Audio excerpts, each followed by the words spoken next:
Well, hello, everyone. This is TexAgs Rewind with the Fan Show friends. Introduce yourself, shall you? Matt Browning. Kevin Ross. Shall you? That doesn't make sense. Shall you? Does it Well, work for you? Works for me. I get it. I can go with it. I knew what you were doing.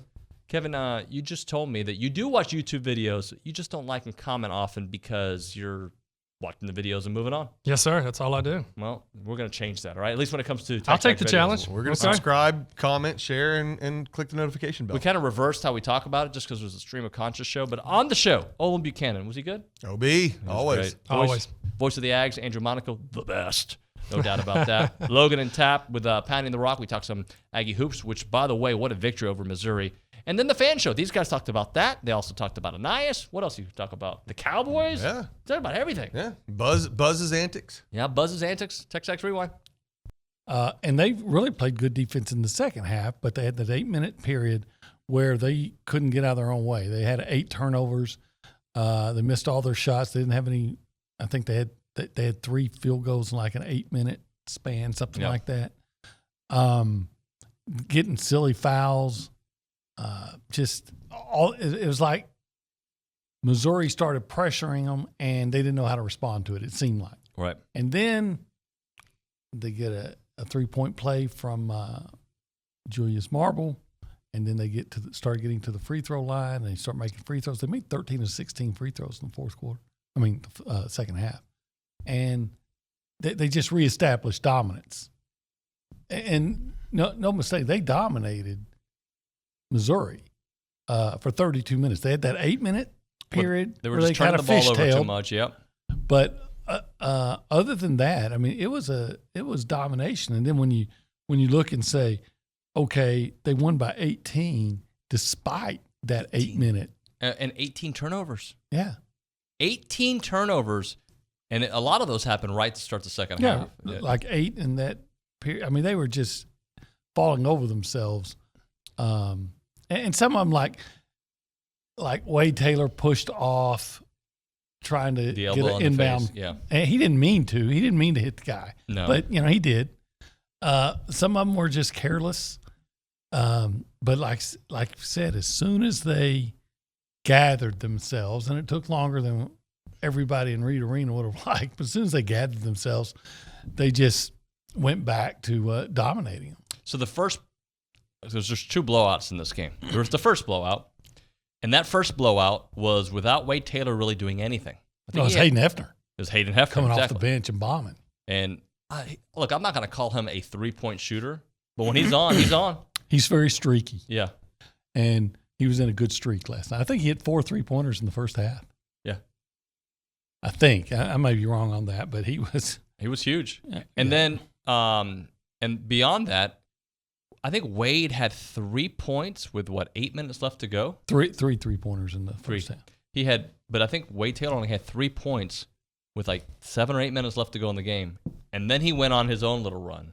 But 2 consecutive beatdowns. I think they beat LSU down. Yeah. And they absolutely beat Missouri down. Yeah, and it's really nice to see, I think Buzz used the word metamorphosis, what has happened during this 5-game winning streak and to be 3-0 in the conference. It all starts on that defensive end. And again, they have held Colin Castleton below his average. They have held KJ Williams of LSU below his average. And they did it again last night. Same thing with Kobe Brown and Demoy Hodge. They were 2 of the top 10 in scoring in the SEC.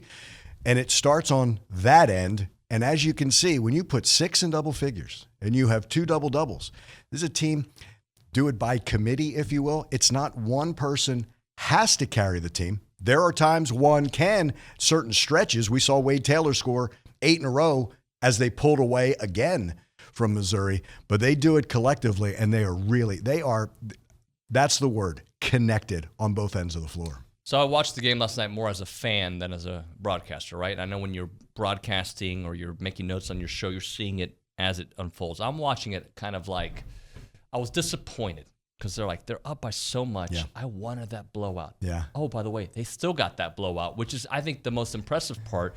Missouri makes it a 4-point game. Yeah. And then the Aggies just figure it out, Yeah. and they go on and they blow them out anyway. Yeah, joking with John Thornton after the game, I said, if you just look at the score, you're thinking, man, that was comfortable. That was a roller coaster ride last night. See, that's the thing, though, David, is we've talked about this.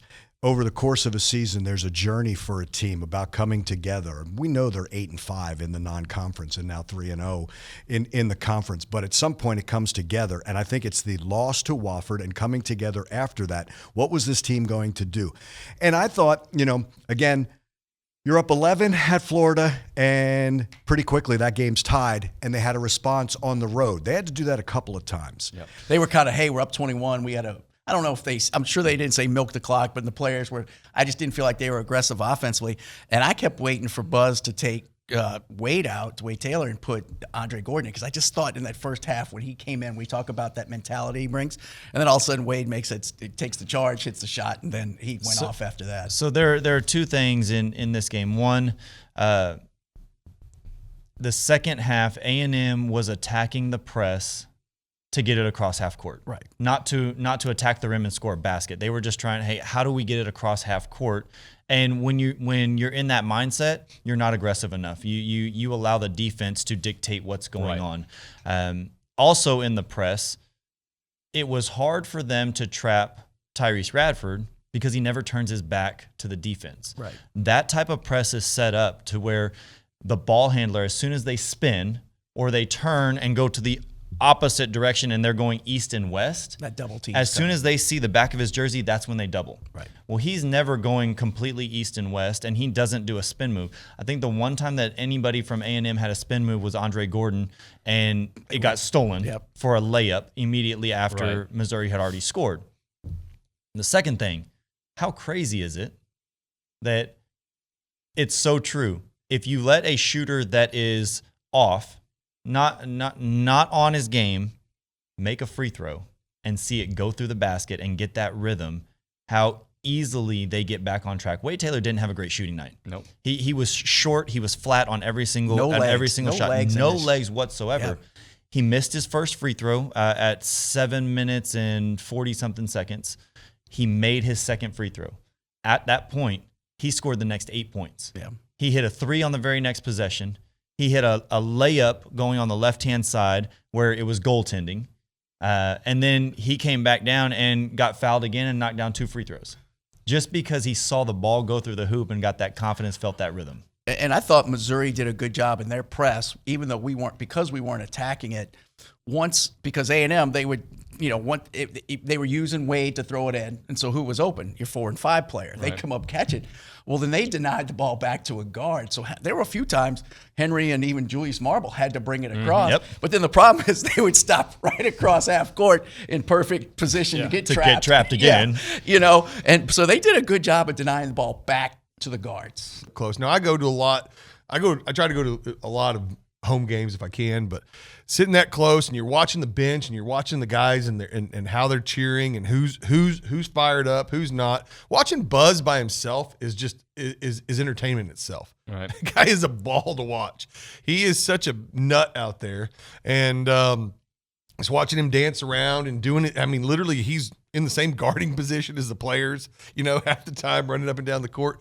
But that game was just it was truly, we're talking about hope for this season. That game was really, really one of those where you go into it, okay, we got a top 20 team at home. Now, we are a different team at home than we are on the road, although we did play really well against Florida on the road. LSU was here, weren't they? LSU was here? Yeah, so different atmosphere, I get it, but they were, and that's what I love about Buzz's teams, they nothing but fight.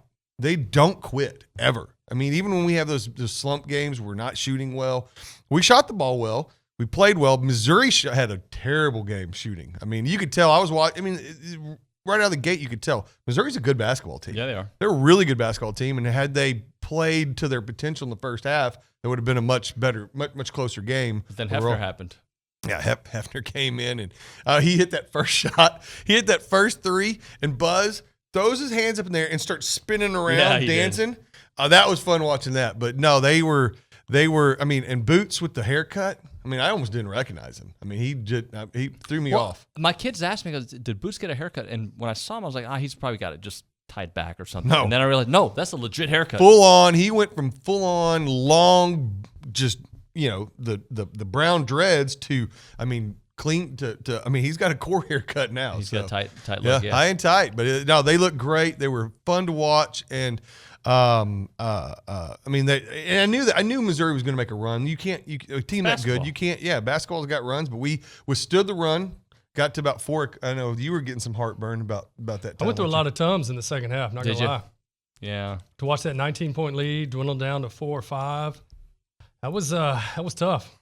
For me, I never lost hope that they were going to win the game. I thought they would win the game. They're at home, tight game. I'm going to take Buzz's teams against teams that are at the same level as, right? Talent-wise, yeah. But I thought to myself, man, this would have been great to have a blowout. Gosh, we're going to have a close game, and it should have been a blowout. They were up by... And then we ended up still getting the blowout, we still got a blowout. Still got a convincing win. Yep. And what I loved was they had that kid Brown, Kobe Brown. Kobe Brown, yeah. He started off the game, and I was like, golly, that guy's really, really good. He was unstoppable. Yeah, he had like 10 points in the first, 5 minutes of the game. Yeah. I think he ended with 12. He did. They made adjustments, and I was sitting there watching them. I mean, they're sitting there, and they game playing for him, and they trapped him every chance they got. And made the other guys try to beat him, and the other guys couldn't. And so, I mean, the coaching there and changing the game plan was key because that guy, we held him in check. All right, so I'm not going to test Kevin because he knows. Kevin, you know what to do, right? What are we supposed to do after the video? I think you either hit the like button or the subscribe button. What is it? Do it all. Do it all? And comment. Yeah, maybe do some Share. comments, some shout outs. Can you share it now? And something we haven't said in the past, click that notification bell so you'll know when all of the TexAgs rewinds come your way. Did you watch a video recently that says that? Yeah, I watch your videos all the time. Thanks for watching, guys.